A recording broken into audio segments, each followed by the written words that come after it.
The incident began about 4:30 this morning when a drum full of a chemical used in dye making began to heat up.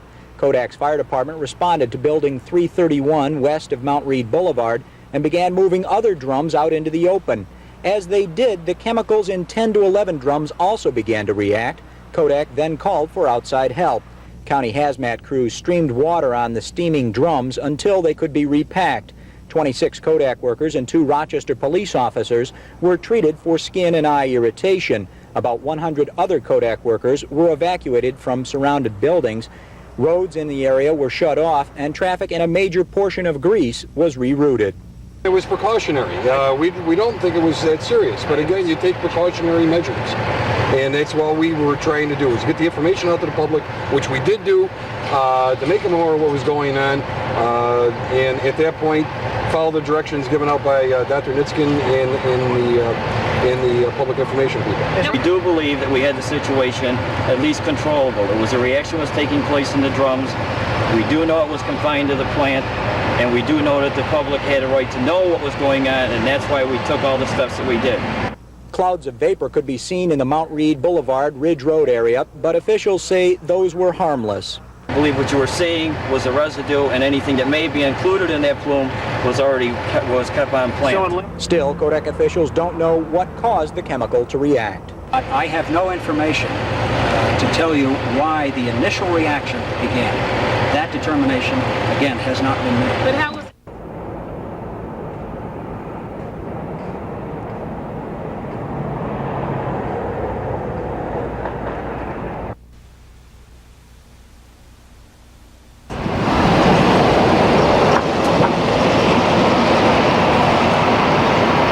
your kids here? No, right? That's why I got. Well, you know what my husband worries about is his car. Look at Marie. Look at my daughter. My little boys went to school this morning, 1st and 2nd grade, and they were out here at like 6 in the morning, and I'm wondering if I should go pick them up and bring them home. It said take a shower if you've been exposed, but they're not telling us what chemicals were spilled or anything. You know, I'm kind of concerned on what kind of chemicals were spilled.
When the spill broke out and crews closed down streets, they shut off school buses trying to bring kids to Hoover Drive School.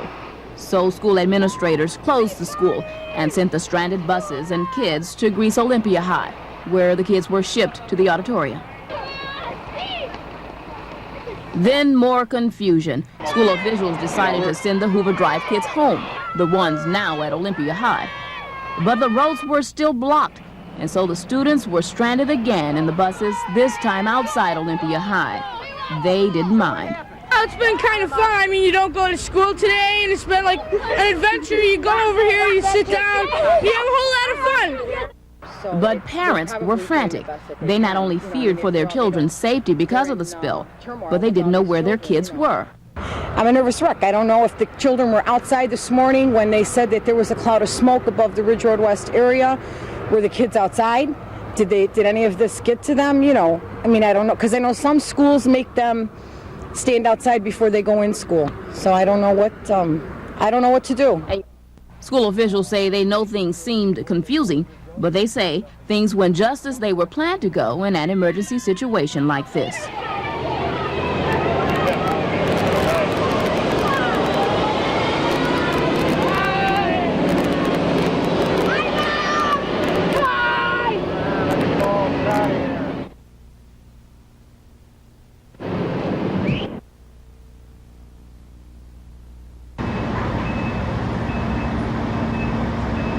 We're doing some testing to make sure that there's no problems with the heart and lungs, doing some blood work, and the other aspect is we're trying to get rid of the stuff as much as possible from the skin. Four policemen and the Kodak employee, the security guard from Kodak. And my understanding is that there are no, as long as they are indoors, I mean in-house and stay in-house, I can't see it. They would be S-H-M-I-G-E-L.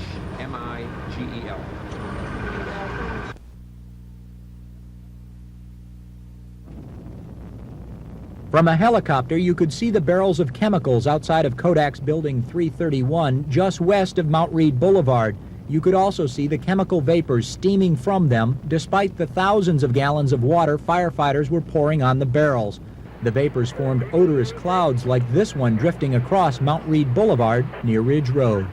What you saw was not a problem. What you saw was what was the residual left of the material that was released. The material that was going to be hazardous was still on plant, and it come down as it had gone out.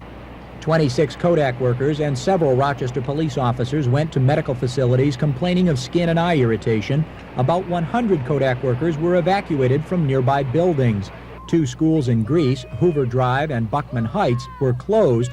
Ridge Road, Mount Read Boulevard, and Route 390 were closed for the morning rush hour, inconveniencing thousands of commuters. It's precautionary. We don't think it was that serious, but again, you take precautionary measures. And that's what we were trying to do. We do believe that we had the situation at least controllable. It was a reaction was taking place in the drums. We do know it was confined to the plant, and we do know that the public had a right to know what was going on, and that's why we took all the steps that we did. The incident began when a steaming drum was discovered in Building 331, a storage facility, about 4:30 this morning, but Kodak officials say they aren't sure how it was found. Kodak's fire department responded and began moving drums out into the open, but as they did, other drums began heating up, leaving company officials wondering why. The particular compound that was involved is a compound that we use in the manufacture of photographic dyes, and we've been using it for a long time. This is a very isolated incident, and for a while yet, it's going to be a while before we know exactly what happened and how it happened and why.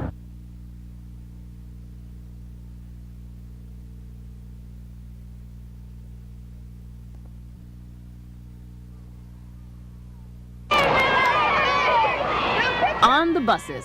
That's where Greece's Hoover Drive students spend most of their second day at school. Because of roads closed by the Kodak spill emergency, school buses were diverted to Olympia High. Students waited inside 2 hours. When they returned to their buses, another delay. New roads had closed. It's been kind of fun. I mean, you don't go to school today, and it's been like an adventure. You go over here, you sit down, you have a whole lot of fun.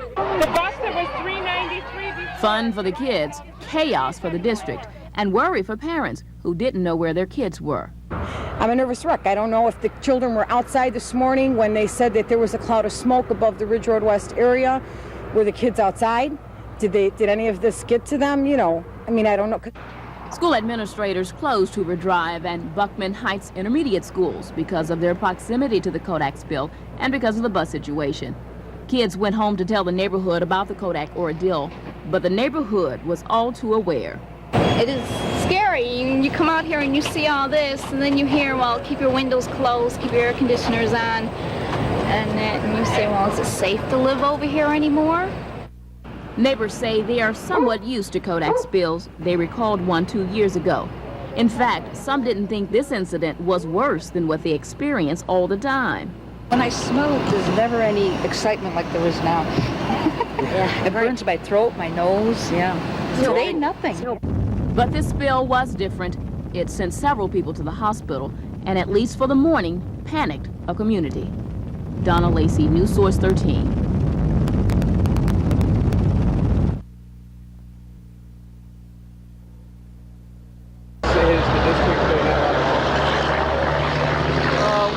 We are blue. I mean, we didn't. Well, obviously, I'd love to have advance notice on every emergency we face. We can do a lot better job option-wise.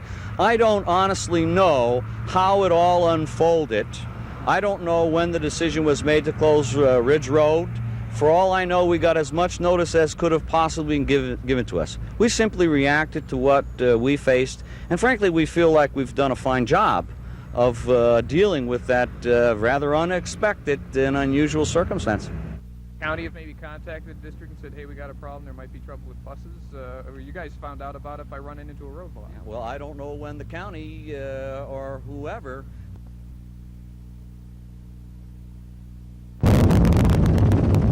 Kodak officials say the product that caused all the trouble today was a brown powder stored in 11 large fiber barrels. It is a complex organic chemical with an unpronounceable name that describes its molecular structure. What it was not, officials say, was the cloud some area residents say they saw floating by this morning. Now, from the point of view of people living in and around the area, they saw what looked like a big white plume. And I think mistakenly thought that this was the chemical being released. Well, it wasn't. It was the vapor from the water that was being sprayed on the chemical. But what did float out of the area was the mostly invisible byproducts of the reaction that somehow started in the barrels. Chemists say these could include oxides of nitrogen. Those are irritants to the eyes and lungs, commonly found in smog. Acetic acid, a component of vinegar, was probably also produced, to judge by the smell reported by area residents. Hydrogen cyanide, a very dangerous chemical, may also have been given off at low levels. The big question is, why did the reaction start in the first place? Right, it seems to have undergone a series of reactions. This could have occurred with perhaps moisture or acid or base somehow getting into the material, or the material perhaps not having been completely purified in the first place when it was produced. When there is an emergency at the Ginna nuclear power plant, there is no way neighbors can mistake this sound.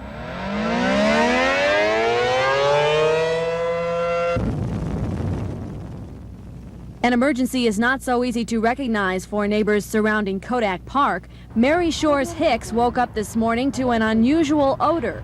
She didn't think anything of it until later. I was never told. Nobody told me to close my windows, close my doors, anything. I slept in the breezeway last night with the windows all rolled open, and I just think this is absolutely ridiculous. I think everything was handled crazy. Kodak representatives say it is not the company's responsibility to notify the public of a chemical spill or leak. Kodak alerts county authorities, whose responsibility it is to alert the public. As we were funneling the information, Dr. Nitskin was here and EBS messages were being prepared. Within 5 minutes, that message was on the air. They had it done at 9:18, and at 9:23 it was on the air. Gene and Marcy Zodarecki have lived on Hoover Drive for 37 years. They found out about the leak when they turned on the radio. Until we got up, we know nothing, if there's no other way of notifying. Now, if the spill occurs in the middle of the night, which could happen, we could have an explosion down there. We'd never know it. I mean, I'd never know it. I don't hear anything. The county has a preparedness plan to handle chemical emergencies, which brings together authorities from countless local agencies. Our view from a helicopter was the best way to see the site of the spill, which happened around 4:30 this morning in Kodak Park Storage Building 331 just west of Mount Read Boulevard. The chemical involved, used in dye making, began to react in its drums and vapor leaked into the air. The 11 drums, Kodak's entire inventory of the chemical, were moved outside. 100 Kodak workers nearby were evacuated. 26 workers and several police officers were treated for skin and eye irritation. We handle this material all the time, and this is a very unusual situation that's occurred. A lot was done here this morning, and most of it was done as a precaution. Roads around the spill site were shut down for the morning rush hour, and 2 Greece schools, Hoover Drive and Buckman Heights, were closed, in part because the roads were closed. By mid-morning, the severity of the spill was still being evaluated. In the beginning, the potential obviously was always serious, but as time went on and as tests were being taken and as the analysis was being developed, obviously they found that it wasn't as serious as they originally thought. Even hours after the spill, a cloud of residue from the scene could be seen floating across Mount Read Boulevard. As the situation eased somewhat here this morning, some of the neighbors came out to talk about what had happened. Some had been awakened by the sirens early this morning. Others woke up later and had to find out either on the radio or television or from their next door neighbors what had gone on. How'd you hear about it? I walked across the boulevard to buy a newspaper, and there I saw them all. Really? What time was that? 6:30. These Pittsford Street residents say they didn't notice any irritating odor this morning. They say they're used to stronger odors that come from the park some afternoons. It burns my throat, my nose, yeah. Today, nothing. It's no big thing. I've lived here 17 years. We lived here for 36, 37. Yeah, everybody's gonna live someplace, right? It's close to where you work, so that's where you live. It was even warmer than usual around the ovens at Gaetano's Bakery on Ridge Road. Owner Tom Noto had heard about the spill and followed instructions to close his windows. As soon as I heard about it on the news, I called all the employees up and told them to stay home until I called them. And right after they okayed the Ridge Road opening, then I called everybody back, and they all came in about a half an hour late, but there was no business because the Ridge Road just had opened anyways.